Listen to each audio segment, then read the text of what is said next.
C'est quand même très important. Alors, il y a beaucoup de Sénégalais, ou bien même dans le monde, qui vous suivent à travers nos antennes parfois à l'intérieur du pays, mais qui ignorent ce qui Maître Saïd Larifou, dans son pays, d'où il vient, comment il est venu.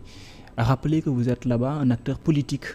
En plus, vous êtes également un avocat. Est-ce que vous pouvez revenir avec nous un peu sur les contextes que vous avez vécu, la prison, étant candidat à un deuxième tour, après vous perdez, on vous accuse par là, vous défendez quelqu'un par-ci, par-là.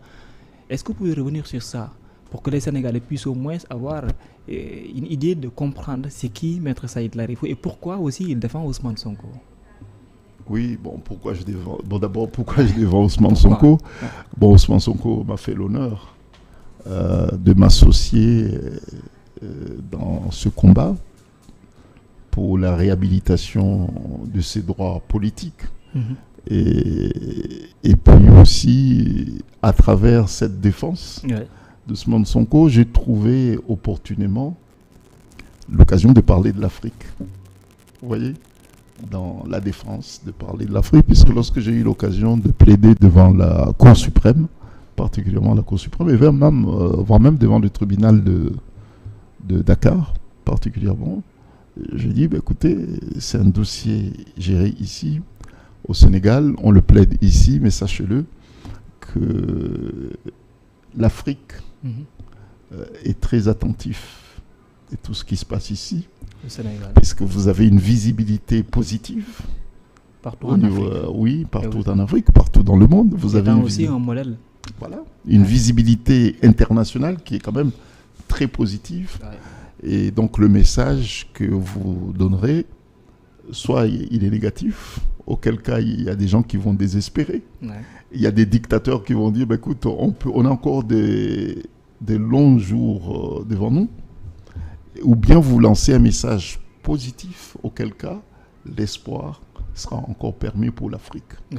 Bon, donc, je ne me trompe pas du tout, puisque lorsque le Conseil constitutionnel a rendu sa dernière décision pour dire que voilà, la décision prise par le président est anticonstitutionnelle et que la décision de report ordonnée, enfin décidée par l'Assemblée nationale est anticonstitutionnelle. Le passage à l'Assemblée nationale.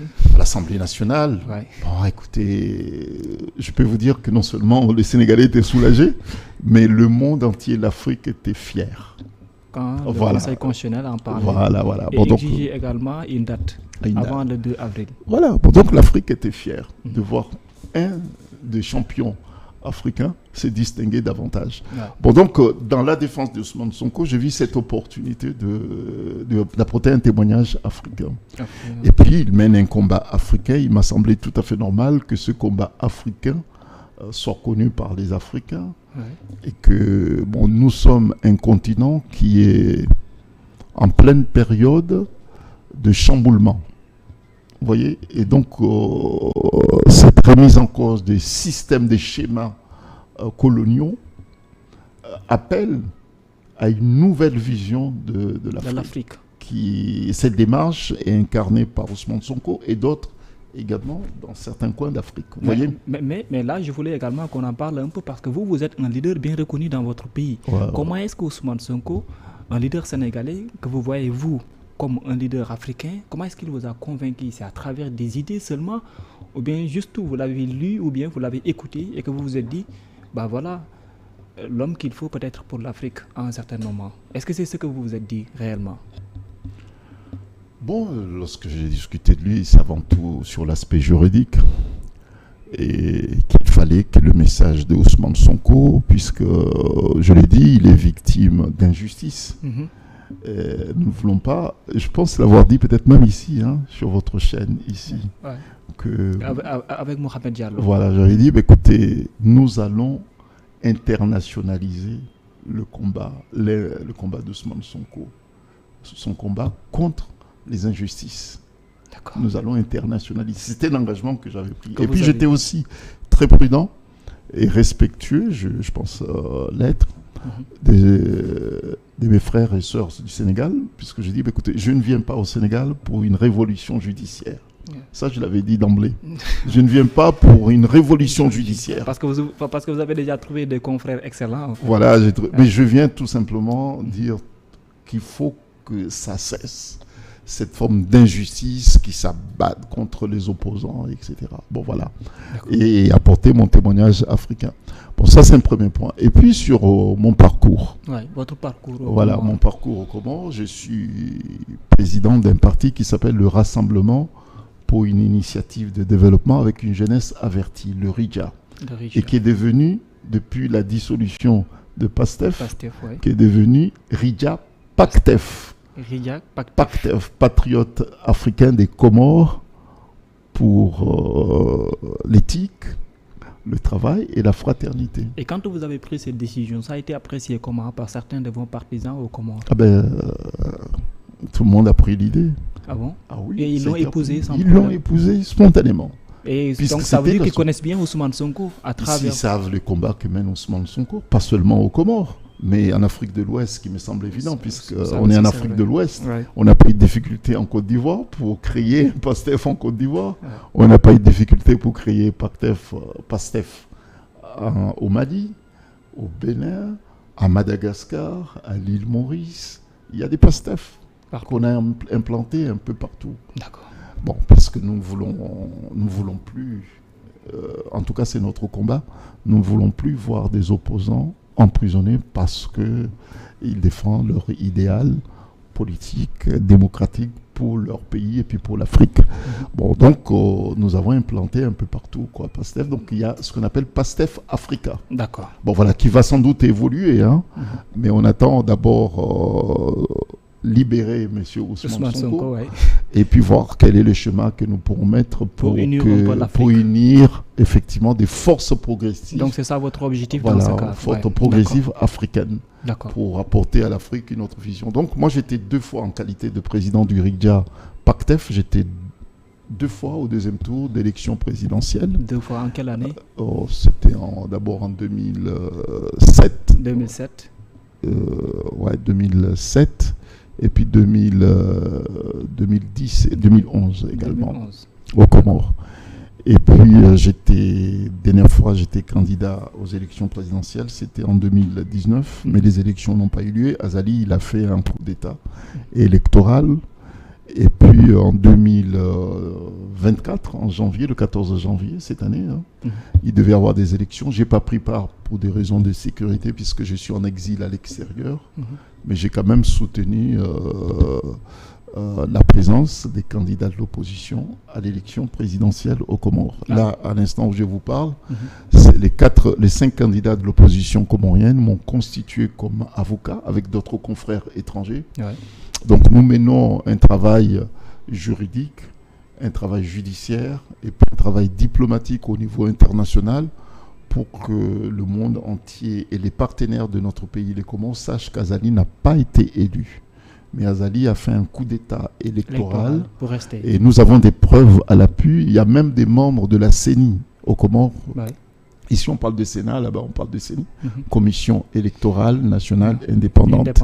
Il y a des membres de la CENI qui ont publiquement dénoncé non seulement la fraude électorale, mais ils ont aussi dénoncé des faux et usage des faux commis par les membres de la CENI et puis par la Cour suprême qui a validé cette mascarade.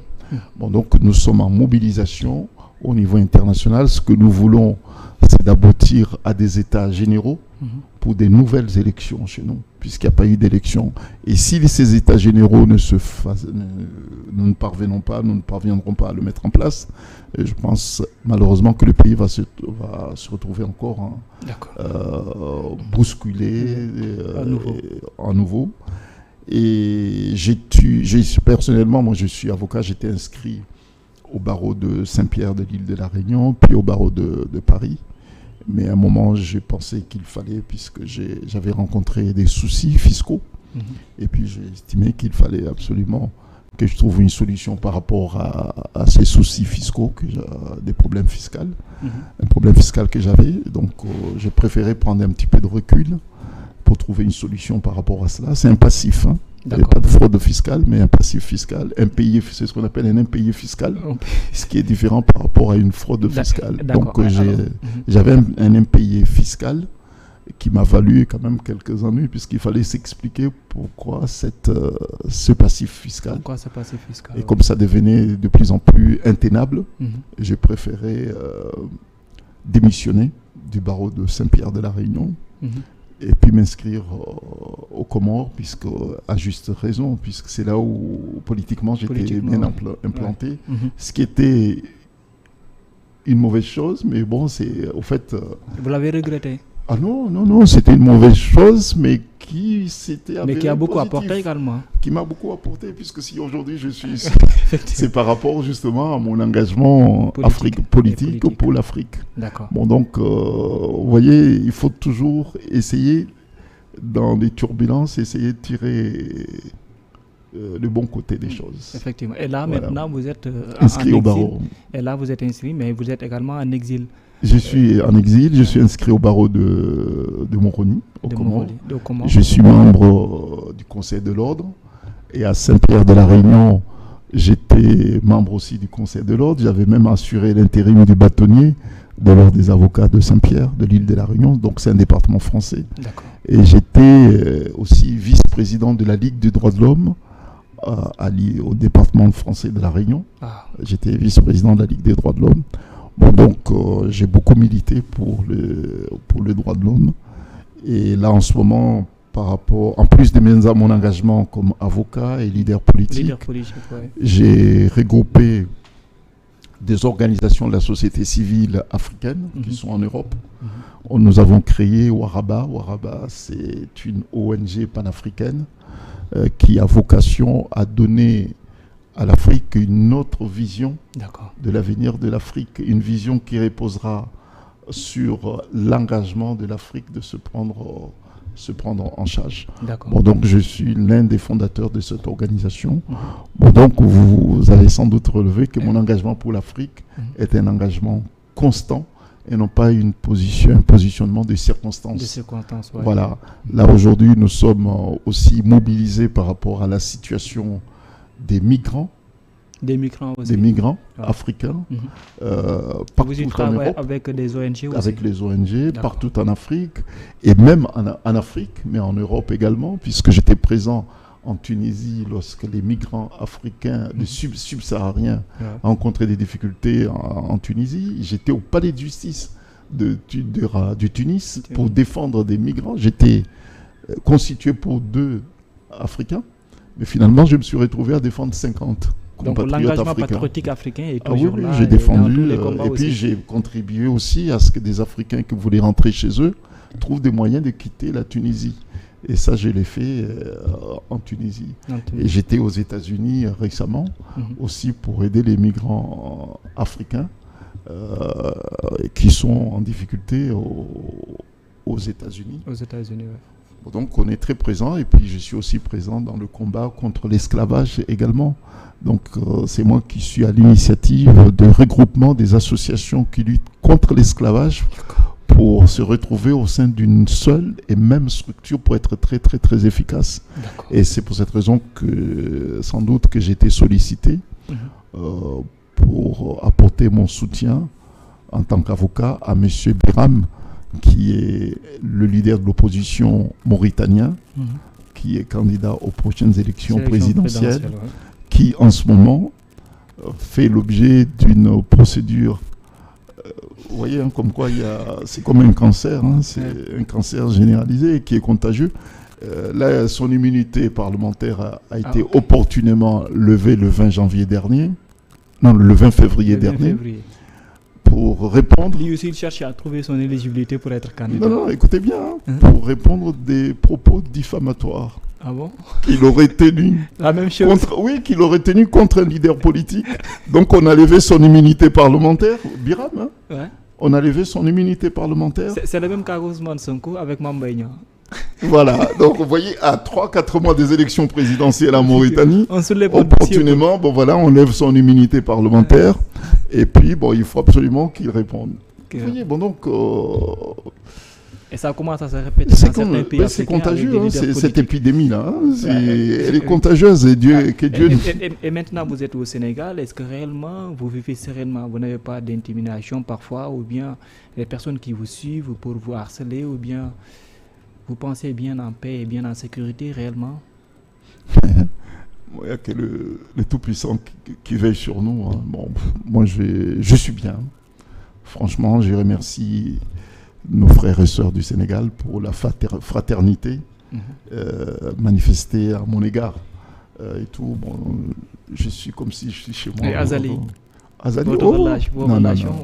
Azali, c'est que Dieu, puisqu'il est musulman, que Dieu lui ouvre les yeux. Et puisqu'on a, ça j'en suis persuadé, on a chacun une part d'humanité en nous. Sans doute, oui. Voilà. Bon, donc, que le Tout-Puissant l'aide à retrouver sa part d'humanité et qu'il lève le pied sur les Comoriens. C'est tout ce que je peux dire, puisqu'il a des pratiques politiques qui sont dévastatrices.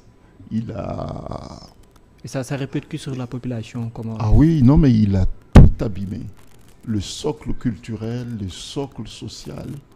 Il a abîmé, je pense même que le président Macky Sall peut le dire, puisqu'il était parti au Comores lui rendre visite. D'accord.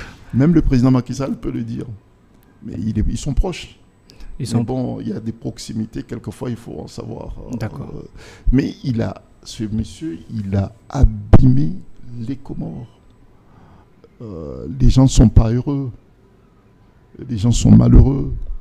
Et c'était pas comme ça. Les Comoriens sont par nature joyeux.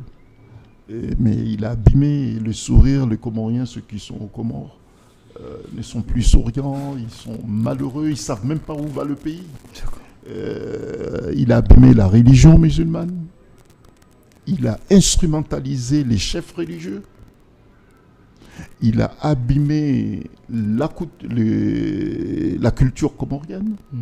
Il l'a abîmé. Les Comoriens avaient leur façon de s'habiller, ils avaient leur façon de se comporter, ils avaient la façon de s'asseoir sur les places publiques, dans les cérémonies religieuses, cérémonies culturelles. Azali, il a tout abîmé. Et tout cela a changé. A changé, mais pour nous donner quoi? Rien. Des crimes. Puis, depuis qu'il est revenu au pouvoir, et comme il n'y a pas de socle, des verrous culturels, il n'y a pas de verrous religieux, il n'y a pas de verrous sociaux, les gens s'entretuent alors que c'est des choses que les Comoriens ne connaissaient même pas. Les Comoriens ne connaissaient même pas jusqu'à l'arrivée d'Azali en 2016 au pouvoir. La violence. Non, seulement la violence. On ne connaissait même pas la violence encore. Vraiment pas de crime. Depuis mon existence, jusqu'en 2026, non, 2016, le retour d'Azali au pouvoir, je peux vous le dire, mon cher frère, qu'on peut dénombrer peut-être 4 crimes, assassinats aux Comores. 4 assassinats aux Comores. 4 assassinats? Oui. Depuis l'indépendance des Comores jusqu'en 2016. 4 assassinats. Et depuis qu'Azali est revenu au pouvoir, on dénombre à peu près peut-être 35 assassinats. Je ne parle pas d'assassinat politique. Et assassinat politique, je pense que c'est 38 assassinats politiques. Mais je parle des crimes ordinaires, comme on dit, vous voyez. Des crimes ordinaires. Des crimes ordinaires. On dénombre à peu près une trentaine. D'accord. Pour rien du tout, les gens s'entretuent. Et ça, c'est... Pourquoi? Parce qu'il y a une... Et c'est lié à des questions politiques ou bien c'est lié à quoi exactement? Aujourd'hui, si vous êtes un gamin de 18 ans, vous voyez un chef d'État, dit que, écoutez, il faut couper leur tête. Et qu'effectivement, que des têtes sont coupées en toute impunité. Et que vous avez un directeur de cabinet chargé de la défense qui dit, écoutez, les opposants ont intérêt à préparer leur testament. Oui. Et que vous voyez des cadavres, des militaires enterrés,